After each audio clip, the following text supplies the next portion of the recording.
O balanço da Primeira Guerra foi traumático para as potências europeias. Mesmo com a guerra vencida, a França e a Grã-Bretanha saíram debilitadas. A indústria e a economia da França e da Inglaterra ficaram mais pobres.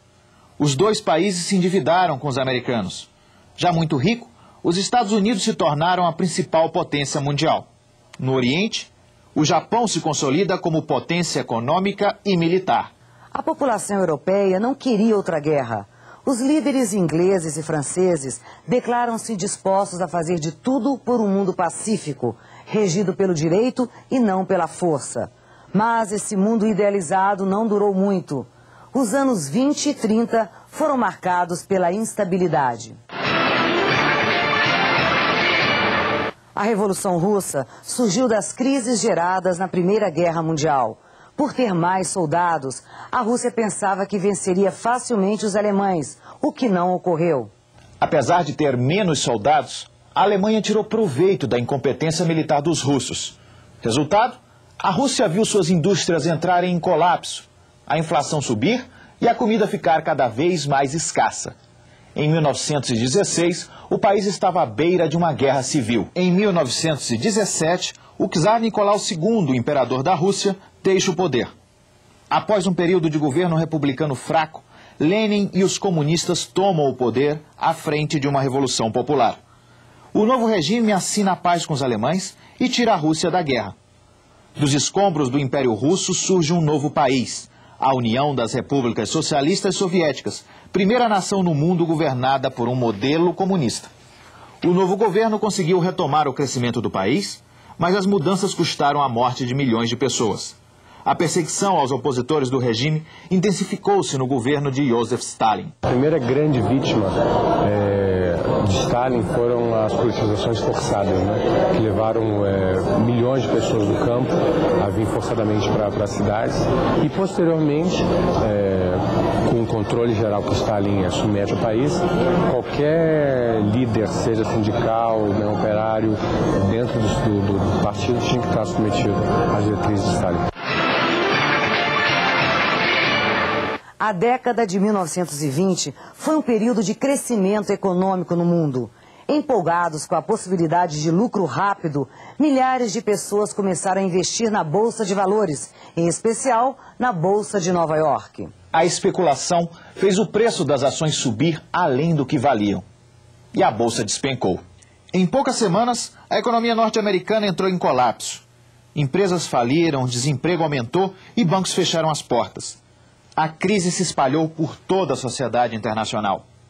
Apenas a União Soviética, que não dependia do sistema econômico internacional, não foi atingida. Após a Primeira Guerra Mundial, a Europa é tomada por uma onda de radicalismo na política. O totalitarismo surge então como uma alternativa à democracia. O novo modelo era representado por duas correntes: o comunismo, na extrema esquerda, e o fascismo, na extrema direita. A Itália é o primeiro país a adotar o regime fascista. Em 1922, Benito Mussolini realiza a Marcha sobre Roma, dizendo-se defensor da ordem contra os anarquistas. Em 1925, ele assume o poder. Muitos países adotaram regimes similares ao italiano, como a Espanha, Portugal e Polônia. Até no Brasil, com o Estado Novo de Getúlio Vargas, em 1937, é estabelecido um regime com ideias fascistas. Mas o principal discípulo de Mussolini foi mesmo Adolf Hitler, na Alemanha. O nazismo surge da crise social, política e econômica da Alemanha, logo depois da Primeira Guerra. O Partido Nazista é fundado na Alemanha no início da década de 1920. O nazismo tinha uma ideologia de extrema-direita e pregava a necessidade de um Estado forte para reerguer a Alemanha humilhada pela derrota na Primeira Guerra Mundial. Questionava também as imposições do Tratado de Versalhes e pregava que todos os alemães deveriam estar unidos em uma única nação e sob o comando de um líder. A ideologia nazista também tinha um forte caráter racista e pregava a superioridade dos alemães sobre os outros povos. Em 1933, Adolf Hitler, líder dos nazistas, é nomeado chanceler da Alemanha. A partir daí, os nazistas promovem uma série de reformas. A economia se recupera e o país retoma o desenvolvimento. Cria-se também um sistema de partido único e a ideologia nazista toma conta da sociedade alemã. Em 1936, o Terceiro Reich, como ficou conhecida a Alemanha nazista, já era uma das maiores economias do mundo e se lançou em uma nova empreitada: conduzir os alemães à retomada do orgulho nacional. Para isso, repudiou as imposições do Tratado de Versalhes e começou uma política de expansão para conquistar os novos territórios na Europa. A Grã-Bretanha e a França não conseguiram impedir o avanço do nazismo. Acreditavam que, de qualquer maneira, a Alemanha logo entraria em guerra com a União Soviética. Entretanto, ingleses e franceses foram surpreendidos. Em 1939, a Alemanha e a União Soviética, tidos até então como grandes inimigos, tornam-se aliados e preparam-se para atacar a Polônia. Está montado, assim, o cenário para a Segunda Grande Guerra Mundial. Vamos reforçar o que vimos no programa de hoje? Veja o que nos diz a historiadora Albene Menezes sobre os primeiros anos do século XX.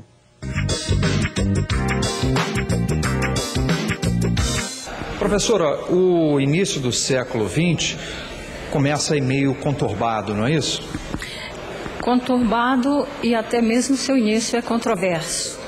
Evidentemente que, em termos de calendário, o século XX começa em 1901. Mas, para o processo histórico, depende da abordagem dos acontecimentos que o historiador adote, independente do seu início. Ele é marcado pela Primeira Guerra Mundial, que é um acontecimento que se pode considerar divisor de águas. E qual foi o impacto da Primeira Guerra sobre as populações, principalmente da Europa, que foi o grande palco da Primeira Guerra Mundial?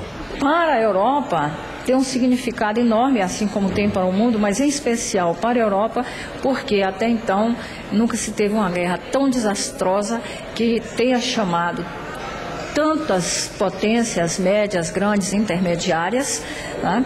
E vários conflitos, tanto os internos como externos, que eram característicos da Europa, né, afloram, como os nacionalismos, e depois da guerra a Europa se vê na contingência, assim como o resto do mundo, mas principalmente a Europa, porque foi a população que mais sofreu com a Primeira Guerra, de ter, por exemplo, que se reorganizar, cuidar de novo de construir a paz, o que fazer com os milhares, milhões e milhões de desabrigados, ter os mutilados. Aí começa a questão, como você reabilitar esses mutilados para inserir eles de novo na sociedade. Essa vai ser uma guerra que dura muito, de 14 a 18, né? E com isso você tem o quê? Os homens têm que ir para o fronte e as mulheres vão ter que assumir muitas tarefas que antes eram desempenhadas pelos homens, inclusive nas fábricas. Qual foi a participação efetiva do Brasil na Primeira Guerra Mundial, que muitas vezes é desconhecida? O Brasil teve uma certa participação, né, simbólica, chegou a enviar enfermeiras, o primeiro herói da aviação não civil, digamos assim, brasileiro, foi enviado, ele se torna herói na Primeira Guerra. O Brasil primeiro declara sua neutralidade, depois declara estado de guerra. O Brasil não chegou a declarar guerra. O Brasil declara estado de guerra e se perfila, ao lado da Inglaterra, contra a Alemanha. A guerra teve um reflexo interno no Brasil, né? O Brasil ficou impedido de importar muitas mercadorias que ele importava e teve que fazer um esforço, entre aspas, um esforço de guerra para vir a produzir algumas dessas mercadorias. Então, no pós-guerra, o Brasil era quase que autossuficiente em alguns ramos de setores industriais. Professora, muito obrigado pela entrevista e é com você, Ana Lu. Obrigada, Floriano. No próximo programa, vamos continuar falando do século XX. Vamos saber que marcas deixou o maior conflito já vivido pela humanidade, a Segunda Guerra Mundial. Não perca! Até lá!